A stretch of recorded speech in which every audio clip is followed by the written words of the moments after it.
Balionų šalies akademija siūlo išmokti pasidaryti balionų girliandą. Su pompa skirta balionų pūtimui pripūskite apvalų balioną iki ovalo formos. Baliono kakliuką užmėgskite mazgu. Ta patį pakartokite su antru balionu. Balionus suriškite tarpusavyje. Paimkite antrą tokią pat balionų porą ir mazgų sujungimo vietoje keletą kartų jas persukite.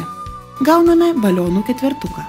Iš rinkinėje esančių balionų pripūskite ir pasiruoškite likusius balionų ketvertukus. Prie laikino atramos taško pririškite virvelę. Virvelę riškite taip, kad nupynę girliandą galėtumėte lengvai ją atrišti. Paimkite pirmą balionų ketvertuką. Laikydami įtemptą virvelę jungiamųjų mazgų vietoje prispauskite balionų ketvertuką. Virvelė turi būti balionų ketvertuko centre. Virvelę pastoviai laikykite įtempę. Tuomet virvelę apsukite kelis kartus apie vieną ar kelis balionus. Paimkite antrą balionų ketvertuką. Prispauskite balionus mazgų vietoje taip, kad antrojo ketvertuko balionai prisispaustų prie pirmojo ketvertuko baliono darbo.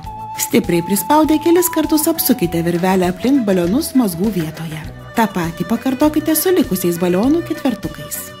Įdėmiai sekite, kaip dedate balionų spalvas, kad išliktų taisyklingas balionų girliandos raštas.